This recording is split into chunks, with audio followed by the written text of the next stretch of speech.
Hey everybody, we are here with Matt Russell, who's the product advocate for BMW M, ALPINA, and Individual. Quite a list of things you do there, Matt. We meet again, Christian, this time in person. We've had some differences there, but good discussions. Exactly. I like that. Let's go with that. So we got some questions for you, obviously M things, since that's what you do. And as you can see, we're standing in front of the fantastic 1M and the M3 race car behind it, so that's pretty awesome. So first off, how does BMW plan to target a younger audience with the M division? Well, first of all, welcome to the New York Auto Show for 2011. We're excited to be here. I think that when you walk into the middle of this little M section that we have here, you feel that vibrance that captures the youth in every customer.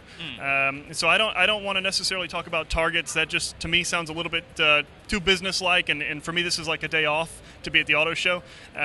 Having said that, I think that when you look at M, yes, it's an affluent buyer, but it's one of the younger buyers you see already, demographically speaking. And but then even you take, for example, my dad, who's 30 years older than me, is a 7-time M3 owner and a current M3 owner, and he's the reason that I'm here, I'd like to say. And so M has captured the youthful energy in my dad for many, many years, and I think that's true for a lot of customers. Fair enough. Are we going to see any more cars that kind of create the buzz that the 1M did? I sure hope so. I think that globally speaking, BMW has been. It's not too much of a surprise when they built the car. They knew they had something special, or extra special, I should say. I wish it's a car that we could sell every single year, forever and ever. But of course, so do I. Yeah, it's made for a really focused enthusiast. However, so maybe it's not the right car to build all the time. But I think that it's important when you run a division like M that you have to be able to do something a little bit off the wall every once in a while. So you see cars like the M3 GTS, you see cars like the MSAVs, and of course cars like the 1 Series M Coupe. Right. These are good reminders of the real spirit at M. Okay, fair enough. Are we going to see any statistics about who's buying the 1M and all that kind of stuff? Well, when we're done building the car, as we do with all of the cars, we'll be glad to tell the press how many we sold. So we don't really plan to release production numbers in advance because we're trying to sell as many as there's demand for. And that is how I'm going to answer your question, is by saying, yeah, we have some demographic data, but we can give you better demographic data on a car that we're going to sell a whole lot more of. So a 3 Series, I can be more precise on who exactly buys that car. What's the median age? What type of person? Is it male or female? When it comes to cars like the 1 Series M Coupe, it's a little bit more difficult to be precise because we can't survey every single one of them and ask them all of the demographic screening questions. But I can give you answers for the M brand as a whole. The M brand is predominantly male, a lot of extroverted people who really like attention to detail, or they have a lot of attention to detail. They really believe in driving. They believe in that connection between the tires and the road and how they can interface with it. So we know a lot about the M buyer, and then the 1 Series M Coupe would kind of fall into that psychographic profile and demographic profile. Excellent. So are we going to be seeing any more limited edition M3s coming soon? I hope so. We have plenty of time left on the M3 Coupe and convertible to do some things like that. Okay. And of course, there's the concept M3 sedan that they just showed recently over at M's headquarters. Right. That car, unfortunately, the way it's going to be equipped, and they'll tell you more about it this summer, it probably can't be homologated for the U.S., much along the lines of the M3 GTS, which is... It's unfortunate. We'd love to be able to sell a car like that here, but it has to be legal. So we take a really close look at the parts on a vehicle like that. Okay. And we see, is there anything on there that is homologation friendly that maybe we could bring over in a package or a special edition or something like that. So I'm not giving you a firm answer, but I'll tell you that we're exploring more special editions, and I would ask you to stay tuned. Okay. We're like maybe a little more potent than the ones that we've seen in recent memory, or? I hope so.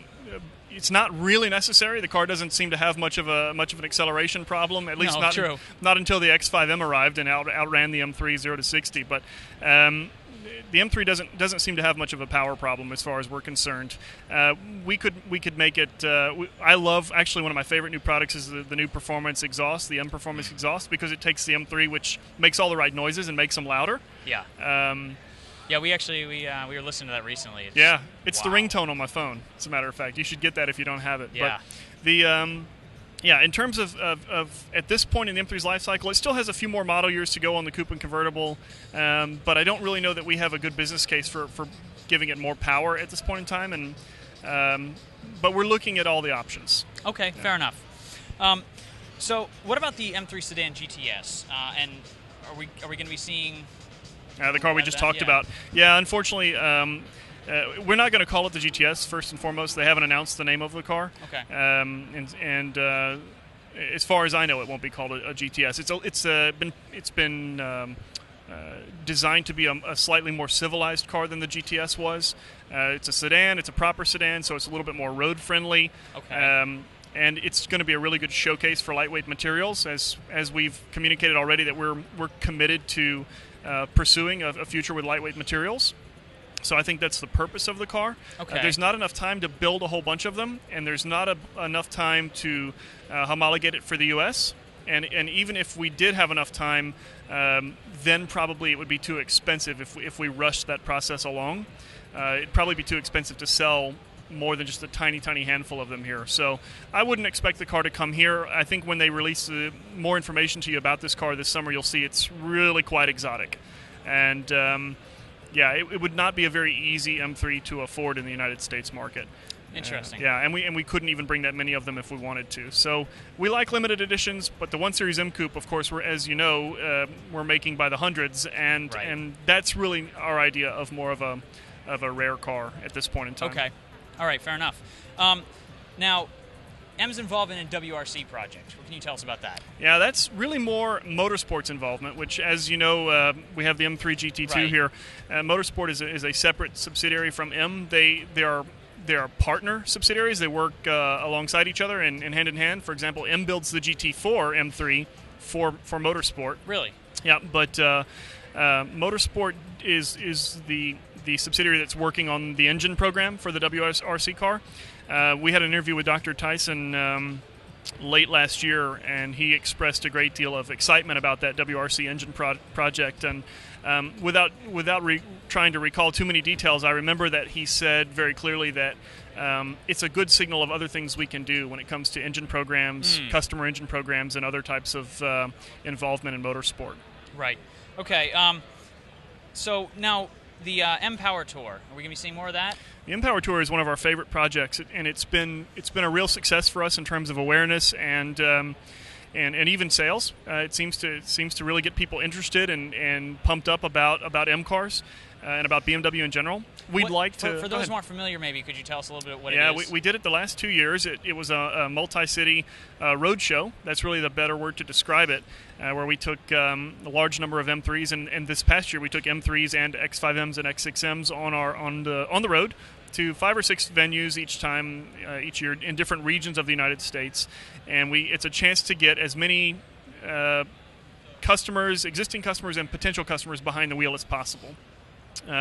We did one event this past year at Autobahn Country Club in Joliet, Illinois, and that was it was on a racetrack. It's the only M-Power Tour stop that we've made on a racetrack so far, and it was probably everyone's favorite. Okay. So we're not announcing an M-Power Tour at this time. We're interested in doing it later this year if we can.